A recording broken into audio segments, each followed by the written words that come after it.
Hi, and welcome to the Antique Tracker. This is a demo of what the Antique Tracker looks on your PC. You can see the full function and features that you will find on the PC version of this tracker. I encourage you to also look at the mobile version to see what great functions there are there to help you capture inventory very easily. So to start off, let's look at some of the things that you can track for your inventory. Here in the product inventory table, we have the names of our products as well as images and pictures of our tags that we track here, safely stored in the cloud, that we can access from anywhere in case we ever need to know what something looks like or what our tag says. If we ever get that phone call and we need to know what the price was that we've placed on something. We can track some other information around our items, including measurements, notes, the type of items, the seasons and holidays that it applies to. We scroll over, you can see that we also have materials, colors, a description that we can use for our social media posts, as well as the status if something has been planned or it's listed or it's been sold, the source of where we receive the item from, the dates that we've listed it, where we are selling. And if we keep scrolling over, you can see that we track different types of costs for our items, the markups that we'd like to see, the price we set for our items, as well as an estimated markup that we will receive when we place our items for sale. Scrolling over, you can see we also track things like our storage locations and barcodes if you use those for your inventory. And then based on our price sold, we track what kinds of fees that are applied to your items, and things are automatically calculated for you after you've input things like shipping costs and as well as any additional fees.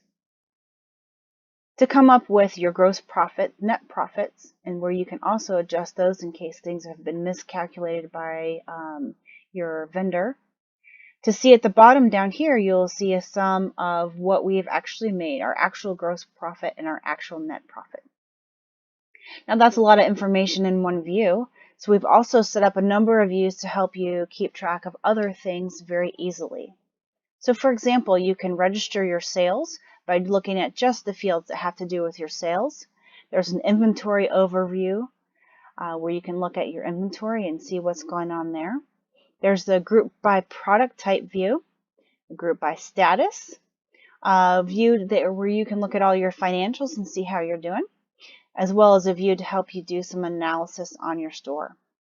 Scrolling down, you can also see some great views like this product gallery view, where if you click on that, you can see a gallery of all of your products, which include pictures that you've had posted of both your products as well as their tags. And you can see here some of the things that we've highlighted under each product. Underneath the product gallery, you also have a view by type, which in the documentation we show you how you can very easily take an item and categorize it by what type of item it is. So these curtains we've now categorized under the decor type.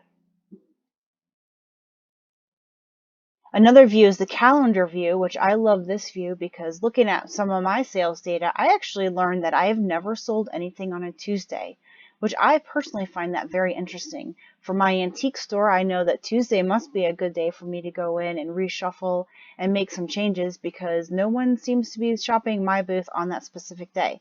But all my other sales, I've made a sale on every other day except for Tuesdays. So this calendar view can be very handy to see what has sold when. We also have a form that you need to include with a second link that we will email you upon purchase. And this form is an easy way to add a single item and gives you a little bit more information and details around what you should include for each field. So you'll see an additional description on the form of what you should put for the different fields.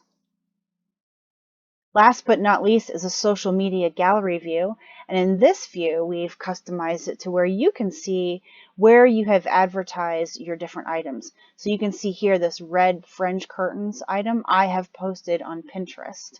And if you scroll down, I haven't posted anything else on any of my other social media channels, but you'll be able to track it very easily by each item of where you've posted it, either on Pinterest or Instagram or Facebook Marketplace. To update something, let's say we're going to update this cruise picture, we simply open up the record and I can write in here, I can make different updates to all the different fields, and as well as where I've posted it to social media.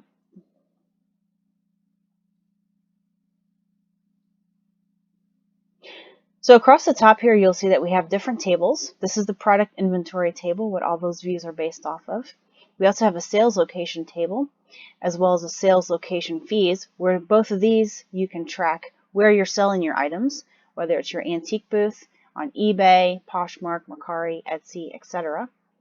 You could add a Facebook Marketplace here if you'd like. You can also update the fees that you are charged through each area. For example, when eBay changes their fees, you can go in here and update these so all sales are automatically calculated on the product inventory tab. On the storage locations tab here, you can keep track of your different storage locations and maybe what kind of products that you track there. We also have a table for sourcing. So here, if you're really into analytics and you want to keep track of what type of sources you have that make you the most money, and maybe what sources work for you better than others, this is where you can keep information on those. Last but not least, we have the field descriptions table, which you'll see that is categorized by all of these tables across the top. So when you're in one of these tables and you're not quite sure what a field is for, you can look at it by table and then go to the name of the field, and then you can find the description of the field of what it covers. If you need more information, you can go into our help desk information that is viewable upon payment and purchase of the antique tracker. And last but not least, you can see on the right hand side, is this field editable? So for example, this field here is not editable because it automatically populates. Just like in the product inventory table, a lot of the fields are automatically calculated, so you personally cannot edit them. I hope that gives you a great overview of what the Antique Tracker stores for you and how it helps you keep tracks of your inventory, your sales, and everything in between. Again, don't forget to check out the demo of the functionality that you'll find that is very, very helpful on the mobile app and really gives a lot of power to this tool. Thanks, and I hope you have a great day.